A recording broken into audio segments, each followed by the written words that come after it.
Você tem uma inteligência acima da média, mas vive travado. Tem projetos incríveis na cabeça, ideias brilhantes anotadas em 15 lugares diferentes, mas quando chega a hora de agir, nada acontece. Você perde tempo mexendo no celular e quando percebe, já se passaram 45 minutos e nem lembra mais o que era para fazer. E o pior de tudo, você se sente um preguiçoso, sem disciplina, que não consegue fazer o básico. Mas pense comigo, se você é inteligente o suficiente para entender sistemas complexos, por que não consegue simplesmente fazer as coisas? Porque sua mente, que é capaz de resolver problemas sofisticados, te paralisa justamente quando você mais precisa dela. A resposta vai te surpreender e talvez até te incomodar um pouco. Peirce, um dos maiores pesquisadores sobre a procrastinação do mundo, detalha algo em seus estudos que parece impossível. Quanto mais inteligente você é, maior a sua capacidade de sabotar a si mesmo. E ao meu ver, essa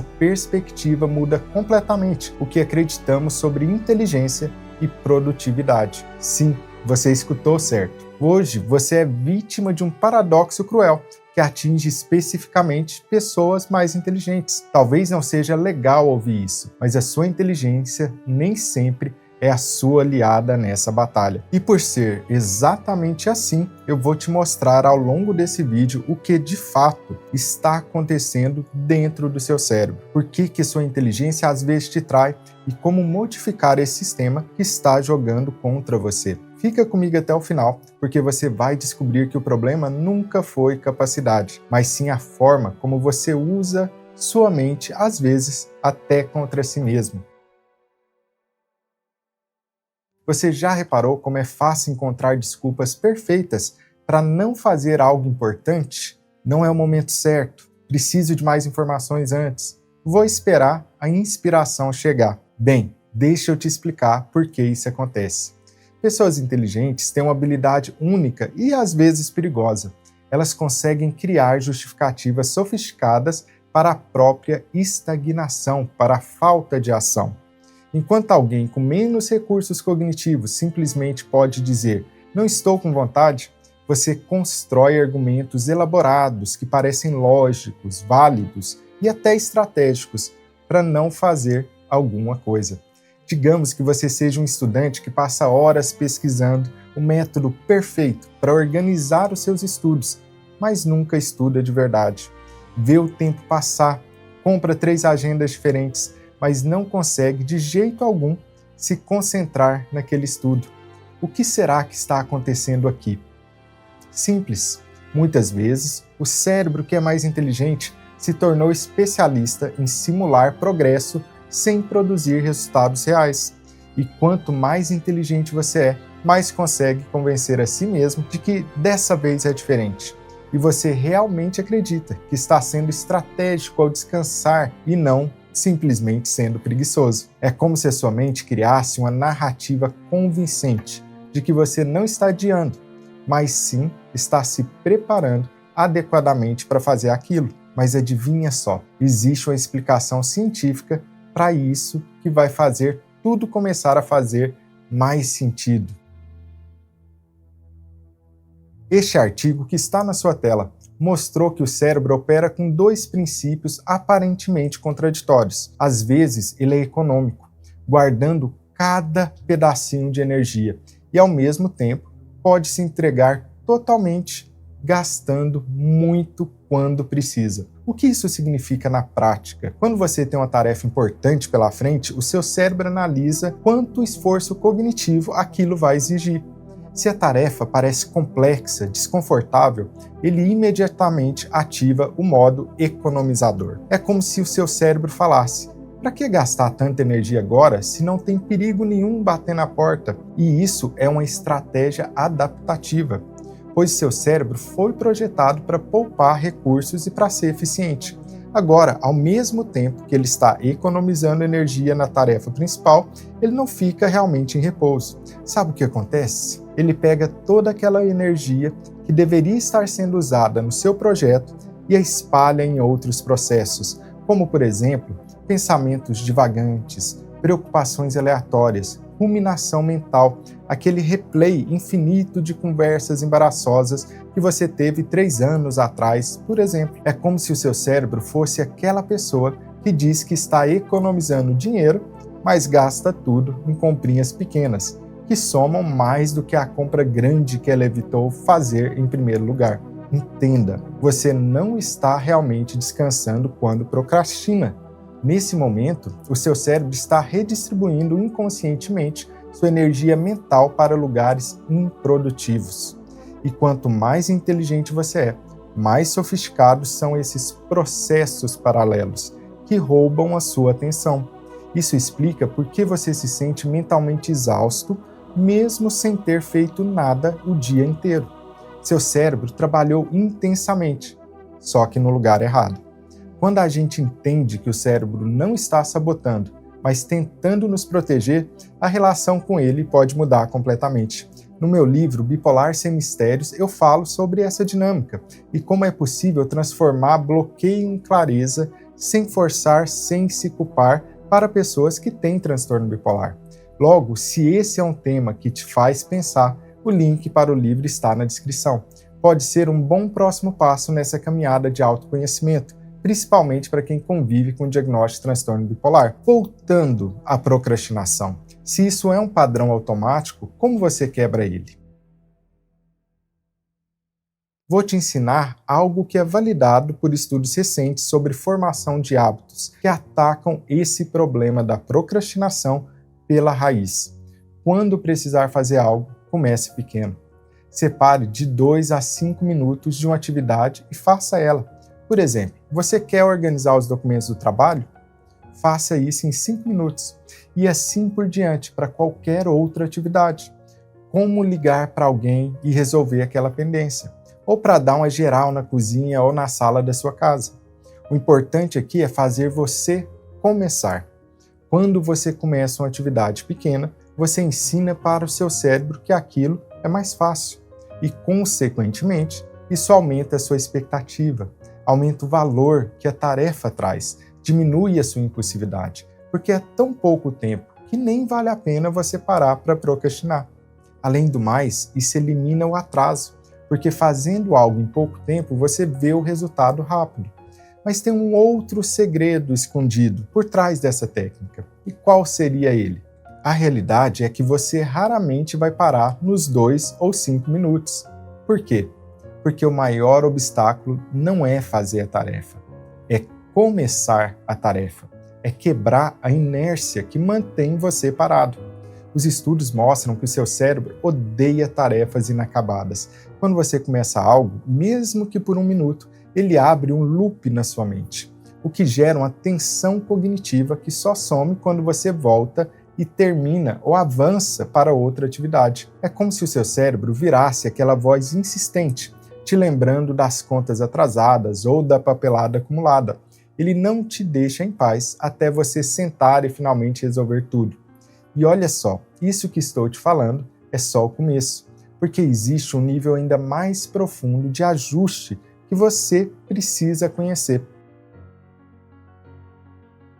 Você sabia que pode mudar seu comportamento sem precisar brigar o tempo todo consigo mesmo? O segredo disso não é força de vontade, como muitos pensam, mas sim o ambiente que você cria para trabalhar contra ou a favor de você. Quando você organiza as coisas ao seu redor do jeito certo, agir se torna mais fácil do que ficar parado. E você pode fazer isso aplicando 3 estratégias práticas que poderão ser implementadas ainda essa semana. A primeira estratégia é você fazer o empilhamento de hábitos. E aqui você deve colar um novo comportamento em algo que você já faz automaticamente. É como se você pensasse assim: vamos aos exemplos. Depois de colocar café na máquina, vou escrever uma frase do meu livro. Ou, depois de escovar os dentes à noite, vou ler uma página do livro que eu gosto. E por que isso funciona? Porque você está pegando carona em circuitos neurais já estabelecidos.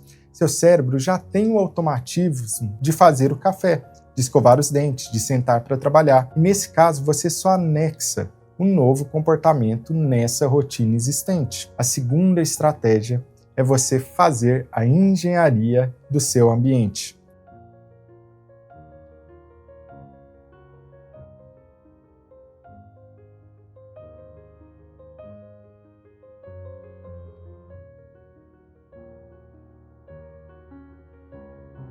Você quer ler mais? Facilite isso para si mesmo.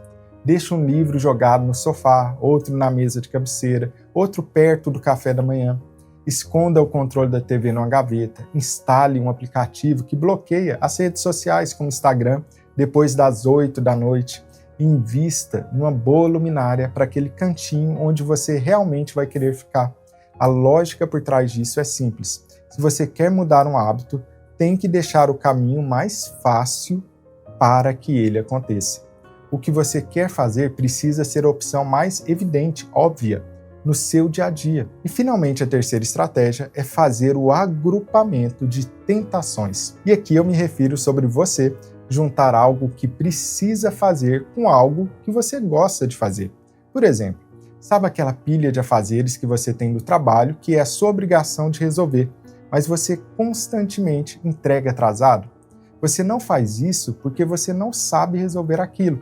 Você faz porque seu cérebro manda você postergar o que fazer diante de uma situação como essa. Muito simples, pode associar o trabalho custoso a um momento prazeroso, como por exemplo, revisar esses relatórios de trabalho tomando um cafezinho que você gosta. Mas será que isso é eficaz? Sim, a literatura científica já provou que quando você faz essas associações, você permite o seu cérebro associar prazer a tarefas que antes pareciam um peso. E de repente, o que era obrigação pode começar a fluir com mais leveza. No fim das contas, essas 3 estratégias fazem sua mente parar de sabotar. Você deixa de brigar com ela e começa a montar um ambiente que te empurra para a ação, quase sem perceber. E para fechar, tem uma última questão importante para te falar. As mudanças mais duradouras acontecem quando você muda não apenas o que faz, mas quem você acredita que é. A maioria das pessoas aborda a mudança de comportamento de forma errada. Elas focam nos resultados, como quero perder 10 quilos, quero escrever um livro, quero ganhar mais dinheiro. Mas o problema é que isso cria uma distância entre quem você é agora e quem você quer ser. E quanto maior a distância, maior é a resistência para você conseguir isso. Só que existe um jeito mais inteligente para você fazer isso. E como seria? Em vez de focar no resultado, foque em quem você quer se tornar. Em vez de dizer para si mesmo, quero perder 10 quilos, diga, eu sou uma pessoa saudável. A cada pequena ação dessa, o seu foco muda. O processo deixa de ser um fardo e vira parte natural de quem você é, da identidade que você quer assumir. Escreveu 2 frases, você já está se tornando um escritor. Fez 5 polichinelos, você está sendo uma pessoa mais ativa do que antes.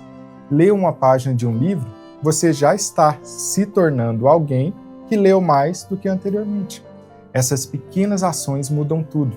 Além disso, se você se acha inteligente, significa que você tem alguma vantagem aí, já que possui a habilidade de perceber conscientemente os padrões disfuncionais que podem estar impedindo o crescimento da sua vida. Quem é inteligente consegue escolher melhor o que se tornar. E aquela mesma mente que antes inventava desculpas, agora pode ser usada para projetar uma nova versão melhorada de si mesmo. Só que isso não acontece da noite para o dia. E eu espero que você tenha clareza disso. No entanto, cada pequena ação que você faz é prova de que você está mudando. Entender o próprio processo de mudança é também entender a própria mente. Esse foi um dos motivos pelos quais eu escrevi o livro Bipolar Sem Mistérios, para que pessoas diagnosticadas com transtorno bipolar deixem de lutar contra si mesmas e passem a agir com coerência com quem realmente são.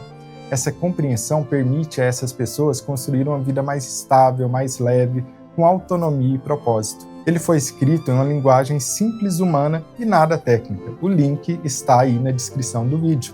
Mas voltando à nossa pergunta inicial, por que as pessoas inteligentes podem ser mais preguiçosas? Porque elas têm uma ferramenta poderosa, a capacidade de análise. mas ninguém ensinou elas a usarem essa ferramenta a favor de si mesmas. Mas neste momento, você sabe que o problema nunca foi inteligência. O problema é que estava usando ela contra você mesmo. Comece hoje, com apenas alguns minutos, com uma pequena ação, com um voto na pessoa que você quer se tornar no futuro. Enquanto você está assistindo aqui a este vídeo, milhares de pessoas, muitas delas inteligentes, como você, estão fazendo a mesma escolha. Continuar sendo espectador da própria vida ou finalmente virar protagonista da própria história. É a diferença entre procrastinar e agir. Se esse vídeo fez você enxergar algo novo sobre si mesmo, deixe o seu like e não se esqueça de se inscrever no canal para acompanhar os próximos vídeos. E até a próxima!